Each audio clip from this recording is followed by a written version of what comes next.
Greetings, it's Dr. Annette, publishing pusher, the all-in-body place of encouragement, cultural empowerment. Weekly, she'll engage conversations with entrepreneurs and creators. And these insightful interviews are designed to help us build our businesses, respective brands, ourselves, and to hopefully propel us to that next level of greatness. Big boss. So with no time to waste time, it's officially go time.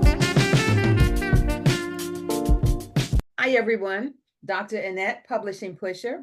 Another beautiful week here for our podcast.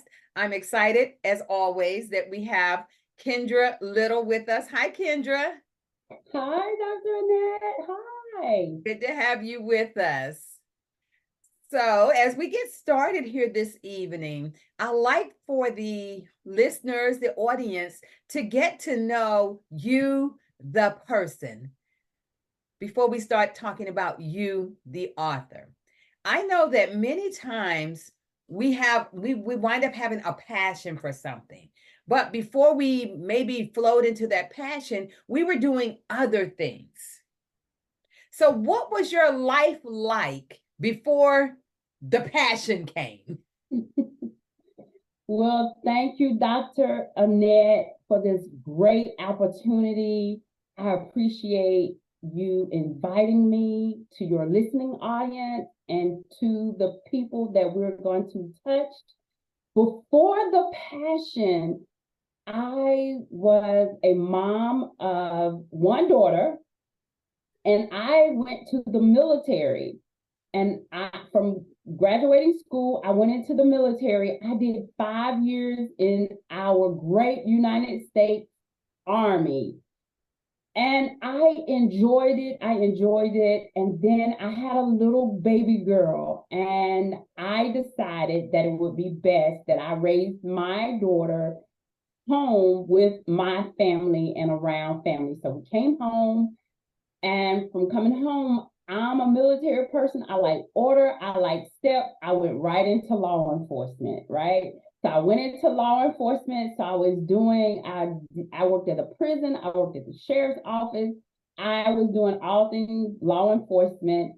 And I got married and had my twin girls. And I went to school during that time as well for criminal justice. And when I got married and had my twin girls, that's when the passion started to develop. Little did I know, but that's when it developed.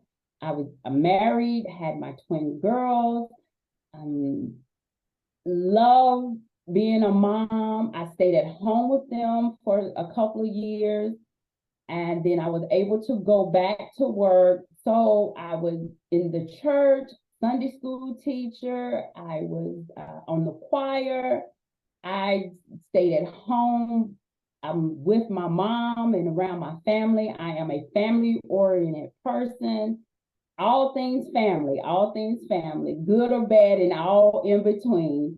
And I love being around my friends. My favorite thing to do, Dr. Annette, is to laugh. I love to laugh. So I don't think I have that big of a personality. So everyone around me always have these huge personalities, and they make me laugh. I believe in, number one, I believe in God, our Lord and Savior. I believe in taking care of my mom and loving my mom because she raised me as a single mom, and I get my strength from her, and I get overcoming life, seeing her as the model. And then when I was a wife, I was a good wife, and I believe in raising my children and just being involved and making sure life is so much better than before. And all of that comes through prayer, and it comes through faith, and it comes through laughter and having good friends, and just enjoying life and never letting any of the bad or the evil get to us. Take a licking and keep on ticking, so to speak. So that's a little bit about me. Thank you. I appreciate that. So as I'm listening to you talk about the journey, that part of your journey, I just first want to say thank you for your military service, because I'm from a military family. My husband was in the Air Force for 22 years. And I know the sacrifices that have to be made sometimes when you are in the military. So I fully understand you saying, I wanted to raise my daughter, staying in the military. Somebody else would probably be raising your daughter many times.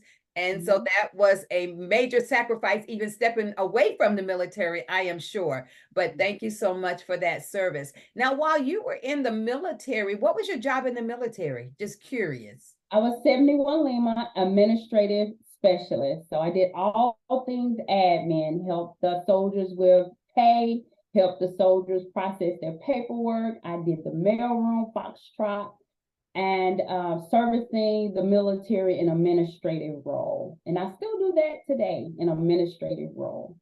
So I was going to say, how did you transition from administration to being in the prison system? How was that transition? Wow. So I had a good friend tell me when I came home, of course, I was out looking for a job. I thought I was going into the medical field, Dr. Annette. But once I got into the medical setting, I was like, this is really not for me. So then I had a good friend tell me, said, hey, why don't you try going to corrections or going to law enforcement? It's really not that bad or whatever, you know. And I said, well, okay. And then, of course, my background with the military, my background playing sports, my background in just being a physical, athletic person and having the order and believing in rank and structure and all that, I fit right in at the prison. And I did 10 years there, and Wow. I got a lot of accolades because I was able to do a lot of things that from the military background, because I've always believed in doing a good job. I always believed in being on time, because you know we have to be on time. I've always believed in coming to work and not calling out and learning my job to the fullest and going by the rules and doing what it is necessary to make sure that the job was getting done. So I had a good experience in the prison system, and that is a whole new world, whole different world, a whole different world.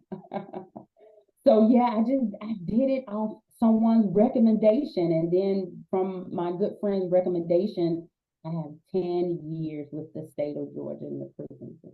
Yes. Nice. Very, very, very good. See, this is good how those skills can transition. You thinking, oh, I'm in the military and this, and don't realize that those skills will flow right over into something else that you are doing. So I've never been a guard. But I have been a chaplain in the prison for many years until COVID hit, and then they changed a lot of things. So I do understand that structural dynamic there. Now, in your own family, does that structural dynamic kind of hit? Because you know, sometimes people take the military into their homes. Dr. Annette, it is so true. You're right on target. My oldest daughter would say it. My husband at the time would say it. My family members would say it as well, because sometimes it's hard to separate the authority with coming home and relaxing and treating everybody for being a daughter or being a husband or being a mom or a sister. You're not in that authority role of telling someone what to do, because I've always been in a role of telling someone what to do, in particular, the male or males. And that did kind of, I had to learn to, once I came home, I was Kendra, not the corrections officer, not the military sergeant, none of that. I was none of that. I had to be mom and Kendra. My oldest daughter tells me that I was strict on her or whatever the case may be.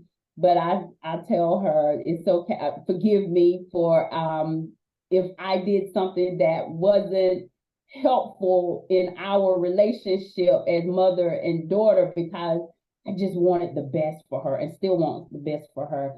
But sometimes I didn't take that that authority off when maybe I should have, Dr. Annette. I like to tell people when it comes to that dynamic, we only know what we know based on what we know. And until you learn that there's another way to do something, that's what you know. And but I think it's great though that you did have that conversation with your daughter through time, to say, hey, I did the best that I could. And that's all you can do is your best. How old is your daughter now? She is 28 years old, Dr. Annette, and she made me a G mama during COVID. And when I tell you all that people say about being a Mimi is so true. Things change. He can't do any wrong. He's my son, my boy that I never had because I have 3 girls. Yes. I got you. I fully understand that. Them grands do tend to get a whole lot of, and sometimes the kids be like, well, mama, what about me? What about me? And that's sweet. That's just the way it goes. I love that that you said that you're family focused, family oriented, and I think that's very important. And someone listening in will understand that although we wear different hats, being able to rear your family and engage is something I'm sure you can attest to, that you wouldn't have wanted anybody else to do it for you. So true, Dr. Annette. And I had that opportunity. My mom said, I will raise her. I will take care of her. You can go overseas. I will watch, but it would not, for me, that wasn't the right thing for me to do. And sometimes I do think back about that decision, but I don't regret the decision. I wanted to be fully in my daughter's life. I wanted to be mama. And I am mama, and that's what she calls me. And at that time, I wouldn't have had it any other way. But I did have the opportunity, but I said, no, I'll come home to raise mine. That's beautiful. That's beautiful. Now, when I think about your Kendra Little autism mom, what does that mean? Explain that to us. Oh, such great questions, Dr. Annette. It means that I am a mom that have children that are on the autism spectrum. That at one time in my life, that I wouldn't even say the word autism. I had a lot of stigmas in my head. I had a lot of shame in my head, not about the children, just about the word autism. And so when you say, Kendra, autism mom, it gives me strength. It gives me empowerment. It gives me happiness. It gives me joy. Saying that I am autism mom gives me, let me be so proud of all of the things that me and my family, we've overcome. And it just means the world to me now that I can say that I'm Kendra, autism. I love that. Thank you. Kendra Little autism mom. I like to always say when people are talking about these different things, I say other abilities. It's other abilities. We may not understand it. It's just an other way of thinking. It's an other way of learning. It's an other way of engaging. And I have a friend who actually has twin boys that are on the spectrum. And I know the power of parents investing in their children with these other abilities, and that when they were younger, did the doctors give you, like, they're not going to be able to do this and this and this and this, and they just painted this negative picture for you? How did you maneuver with the things that they were saying to you? Yes, that is so true, Dr. Annette. Our professionals sometimes just go by how they're trained. I believe in our professionals. but I also know that our professionals can be wrong. And of course, with God, all things are possible. And the professional did tell me that they wouldn't be able to do show sympathy or empathy, or one professional even told me that at best, my children may have a 7-year-old intellect. So with that coming out of all the testing and all of the paperwork, and then someone adding the layer of all the things that your child will not be able to do, it can send you into sadness, it can send you into anger, it can send you into hopelessness. It can actually change your life if you're not a prayerful person, if you don't have someone in your corner helping you and telling you differently. Now, see, I had my oldest, so all I knew was that they're going to do what she did. So I didn't know what I didn't know. So in the beginning, before they even got their diagnosis, I knew that they were delayed. So I went into action because, okay, delayed does not mean denied. It just means delayed. Yes. So I made sure that I was training them when they were younger. I made sure that I was getting some learning materials. And at that time, Dr. Annette, there was only one income coming in. So I made so many different sacrifices because I knew that this would be life-changing. This is their foundational years.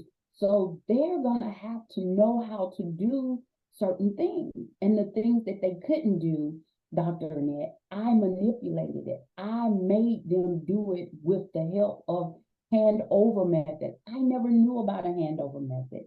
If I would show them clapping, I would show them walking, I would show them different things, eating. And if they couldn't do it, I would put my hand over their hand, or I would make their hands clap. I would physically clap their hands together, or I would physically take their ankles because they could not alternate their feet walking up and down the stairs. I would physically get down on my knees and teach them how to walk up the stairs and alternate their legs to walk. So I just knew that failing was not going to be an option. I knew that whatever my oldest did, y'all were going to do too, right?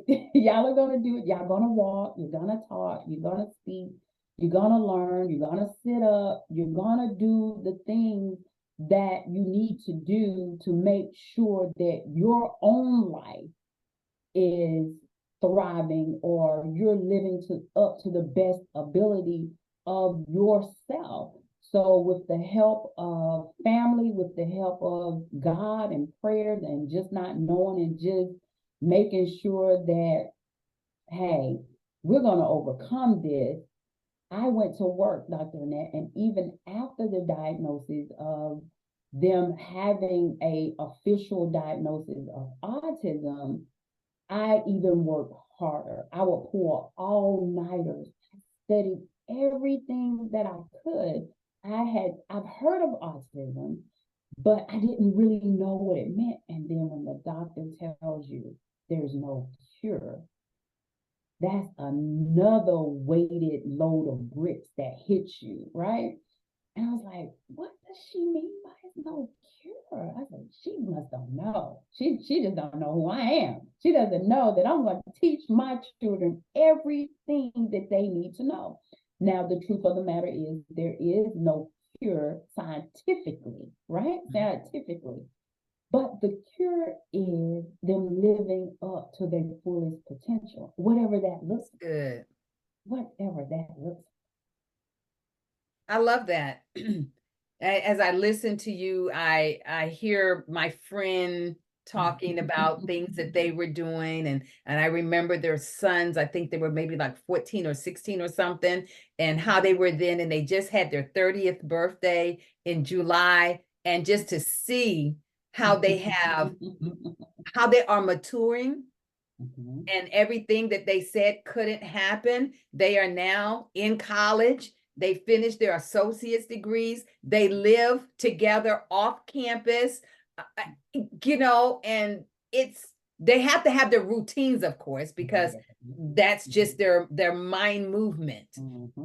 But it's just amazing to see where when the doctor says no, God says yes. That just means you've got to figure out the tools that you need for your children. And I believe that's what you tell us a little bit about. You have a coaching program where you actually help other parents or mothers. That's right, Dr. Annette. I do, because what I found out is that when I went into the school system, or whenever I went to take my girls to the salon, it was like I was the elephant in the room. And I was like, what are you talking about? And they would tell me, and I say this humbly, but they would tell me, you're different. You treat your children, your children are different. You have taught them well. I was like, and I was so confused, Dr. Annette, doesn't all moms do this? Because I didn't know any different. I didn't know any different. I really didn't. And they was like, no. Some moms don't show up for IEP meetings. The girl's beautician said, and these are her exact words. She said, Kendra, you just don't know. She said, all moms aren't equal. And I was like, what are you talking about? She said, the work that you put in your children, all moms do not do that. So that weighed on me, Dr. Annette. I did not want to be the only mom coming into a school system with children that are on the autism spectrum, special needs, whatever label or no label, right? I didn't want to be that. That doesn't do me any good, because my children have to communicate with your child. I want your child to be able to communicate with my child, or go on field trips, or go to Six Flags, or go out to eat. So what good would it just be my children and your children or not? So that's how the coaching and the passion and everything came about, Dr. Annette. I want to help us. There's no judgment. I know everybody starts from a different place, right? And if you are starting from a place of discouragement or no hope, no support, the coaching program, that's why I'm here. I want to walk along with you in this journey to help our children, because sometimes, Dr. Annette, I have to be honest, we as moms make it about ourselves. And it's truly, truly not about ourselves. It's not about what I thought the word autism meant. It's not about someone else, stigmas or society, the school system. It's not about none of that. It's really, truly about our children living the best life that God has given them. Whether that means, if you're nonverbal, you have a speaking device, you have equipment to speak, even if you have to have conversation cards. It's really about our children having a smile on their face, laughing and enjoying life to the fullest. So that's what the coaching program is about. I want to bring in more moms like myself that didn't know anything about it, or may have been told something other than that our children couldn't learn. Our children wouldn't be able to have an intellect past 7 years old. I want to be able to help other families know that however we thrive. And let's put some things together. Let's put some tools, strategies, some resources, some love, some prayers. Let's put it all together and help relieve some of the stress that comes within our family, because sometimes we perish because of lack of knowledge. That's one, yeah, that is so true. Knowledge is empowering. And I'm sure when you're sharing this knowledge, like I've never had a child with autism, although I know a few people who do have children with autism. And it seems like we just had this conversation, myself and someone else the other day, and it says, does it seem like there's more and more children all of a sudden having autism? And what do you think it's from? I don't know. It could be so many different things. It could be in so many different ways. But the fact is, it does seem to be more and more. How is the awareness for those people who don't have children with autism? How are they that you connect with? How are other people engaging and asking questions and trying to figure out how they can be a part of this embracing, celebrating, and giving opportunity to flourish that you speak about? Thank you, Dr. Annette. This is what we need more of. We need more of people like you that doesn't have a child that's on the autism spectrum, but you're involved, you're learning, you're evolving, you're asking the right questions. You are inviting the children over, you're learning about what their needs are, what the do's and the don'ts and the myths and the stigmas. You're learning about it. We need this more. This is what the real awareness is about for the neurotypical families or moms or children or grandparents, whomever that does not have children on the spectrum, to learn and to engage.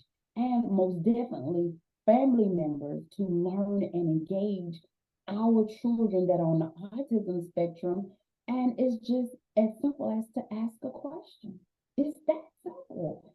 Ask the questions. But I have to say, we as moms are so sometimes overprotective and guarded, and we don't want anyone to. We have this built up borders in our minds, but sometimes people they just don't know. And if they don't know, it's up to us to educate them, to tell them that's a myth or that's the truth. Or my child wear headphones because the sensory input is overwhelming. The noise canceling headphones keep some of that noise out so that they can self-regulate. So questions and answers, and sometimes just giving a hug and say, hey, like you all do, I see you, I support you, even if you do not have a child or even have a family member or even know anyone on the spectrum.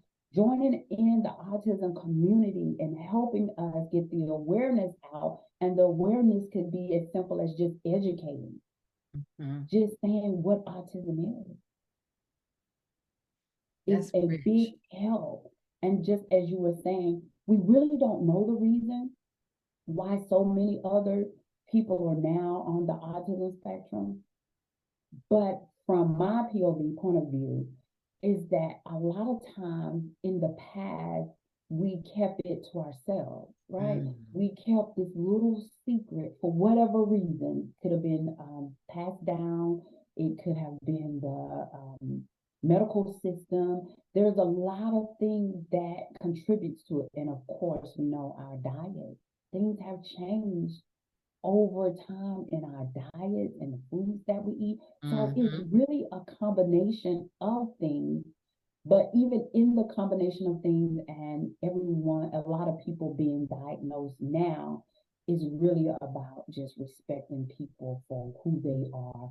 And if they want, and if they're on the spectrum or not neurotypical or neurodivergent, we just respect them for who they are. And we move forward and we learn and we grow. That's good. That's real good. Now, this is the Dr. Annette Publishing Pusher podcast. So we have to talk about your books. I believe you are the author of 2 books, one of affirmations and one of prayers. So let's talk about the book of affirmations for extraordinary moms with extraordinary kids. Tell us about that one. Well, thank you, Dr. Annette, and you're absolutely right. I am the author of 2 books, and the Extraordinary Prayers and extraordinary affirmations. And the affirmations derive from just what we spoke about earlier. When I got the diagnosis and when professionals was telling me everything that my children would not be able to do. So the book is derived from experiences, it's derived from hurt, it's derived from pain, but it's also derived from overcoming. And it's also derived from hope. And it's also derived from God putting it in my heart to let other moms know that this too shall pass. And if we speak and believe in the things that the world or science or doctors or whomever says is a negative, and we use it as an affirmation for the positive of our children, such as there's a myth that children that's on the autism spectrum cannot show feelings or emotions or be empathetic. I put affirmations in this book to say the opposite of not showing empathy or not showing emotions. I put in the book, my child can show empathy, will show emotions. My child will connect with me and connect with others. So the book is filled with positive affirmations that are day to day and the things that we need as mothers and what we want as mothers. We want our children to connect with us. All mothers want that. And so even with children that are on the autism spectrum, we want the same thing. And even if it doesn't show up today, doesn't mean it won't show up tomorrow. I like that. That's right. Never, I hear you say, don't give up hope. Mm-hmm. In your book of affirmations, I believe what you want to do is empower those parents, and especially the mothers that you work with, reminding them of their own strength, that that they will make it through, that they have the endurance, they have the ability, just as their children will overcome, they will overcome. And the reality is everybody has challenges, different levels, different magnitudes of challenges. So I guess you would say being an autism mom is working through a challenge. It is. It is.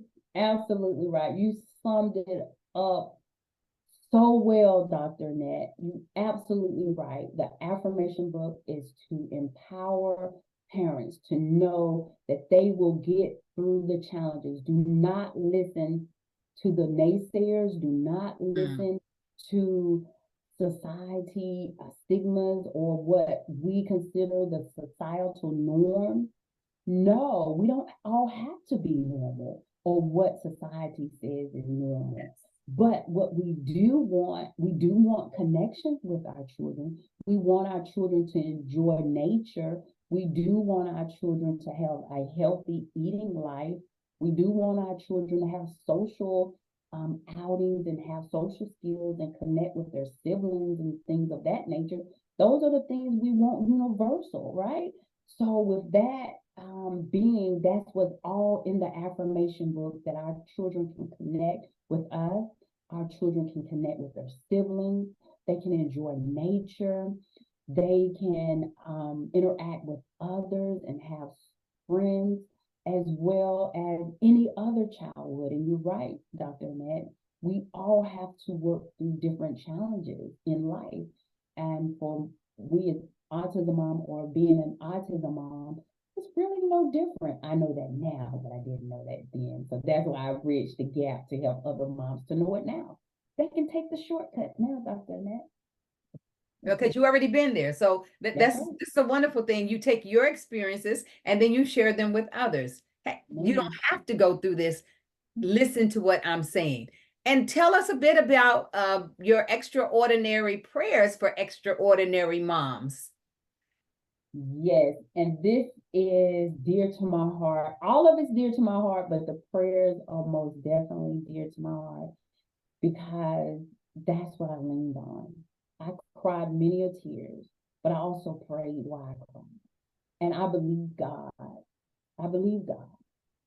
Now, I have to say, during that time of believing God, my faith was being built. And the entire time he was there, even though I felt as though he wasn't. But I knew he was hearing my prayers. I just had to go through it. I just had to go through the process so that I can now lean back and give other moms what's needed. I didn't see the bigger picture at the time because, of course, God just gives us in part. He couldn't tell me the full vision. He couldn't, because I would have denied it. I would have denied it. So with that being said, the prayers are from my heart, Dr. Annette, and even in the prayer book, I have a prayer for moms that may have to put their children in assisted living. I spoke with a mom and I did not judge, and she was having to make a decision. But even in that decision, God is in the assisted living as well. So there's prayers for assisted living, there's prayers for connecting with the teachers, there's prayers for society, there's prayers for our children to have their own presence, know who they are. There's prayers for independent living, such as your friends' boys, twin sons, or whatever. So the book is full of prayers for real life application, for real life, the things that I've gone through, and that we may go through in real life. So yes, extraordinary prayers for extraordinary moms. And believe me, and I know you know this to be true, God is a prayer answering God. He answers our prayer. Yes, yes, yes, yes. This is good. So let me repeat this, everybody. We have a book of affirmations for extraordinary moms with extraordinary kids. And that book is designed to empower and encourage you mothers, and not just mothers. Listen, I need to read it too, okay? Because as I am connecting with other people, I can refer them to that book. I can tell them something that's in that book and hold that thing close to me, so I will have some tools when I'm connecting with someone else. Autism Mom wants to empower you. Whether you have a child with autism or not, it does not matter. To understand the otherness of these children is important. And as Christians, it is important that we love all of God's children. And we have to learn how to do that sometimes because, some topics, some have been taboo for so long. Mm-hmm. But Kendra Little is bringing it to the forefront. So you have the affirmations for extraordinary moms with extraordinary kids, and you have the extraordinary prayers for extraordinary moms. Listen, y'all, we can't pray enough, okay? We cannot pray enough. So we need to get the prayers for sure and pray those prayers over all of the mothers that we don't even know that are dealing with these children. But let me tell you, this has been a really, really great time with Kendra. I hope that as you listen tonight, you really peeked and pulled some nuggets from this. I want to call it a chat, this chat on tonight, because Kendra has a wealth of information that she has honed in, those skills, strategies that she has created to help families, to help others to walk through this life with their child who has autism. Kendra, share with us a final empowering thought, and then tell everybody how they can get your books and how they can connect with you. Thank you, Dr. Annette, again, and thank you for your listening audience. Thank you for this opportunity. I appreciate it from the bottom of my heart. My parting words are this. Mom, know that your child is a special gift from God. Yes, there will be challenges. Yes, you're going to need some help and assistance, and you're going to need a support group, a support system. All of that is yes. You're going to need your prayers. You're going to need, if you go to church, you go to church, and you're just going to need a community of people, whether it's your sister or whether it's your niece or nephew, uncle, cousin, grandma, whomever. You're going to need a community of people to help. But even in the help, you will grow stronger as we teach one. As you're learning, you're able to teach others about your child and about autism. Because it's just not about our children now. It's about our entire community. It's about our entire family. So I want you to be encouraged. I know that it can be overwhelming, especially when you first get the diagnosis and have to fill out the paperwork and deal with the school system and deal with the doctors and the therapists, all of that good stuff. I know it can be overwhelming. But reach out. Reach out for help. Even if you don't reach out to me, reach out to someone so that you do not have to deal with autism alone. And I'm not talking about dealing with your child. I'm talking about the totality of it.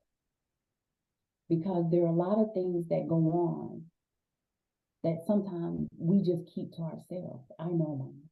I know.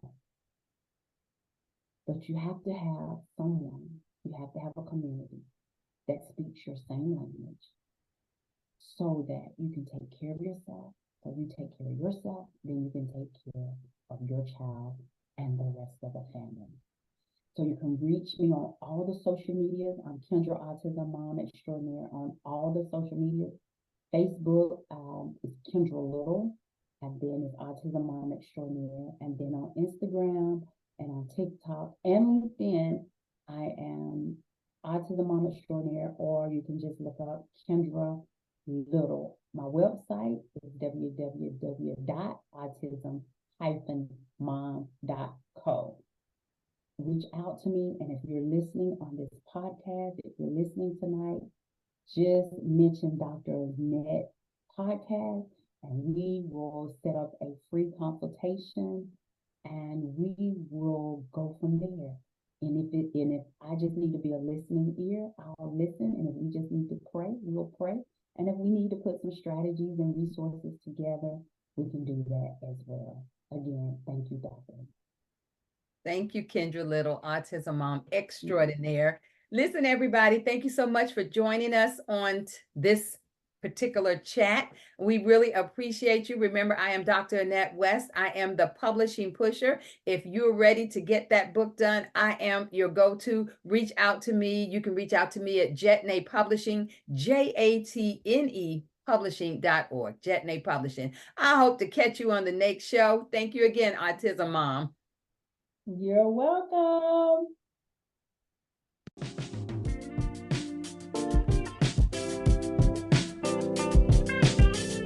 Thank you, everyone, for listening to Dr. Annette's Chat Podcast, brought to you by Jetne Publishing. Be sure to stay tuned in for future conversations and engagements.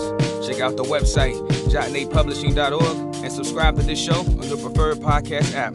Shout out to 95 for the production. Be blessed and be a blessing. Peace.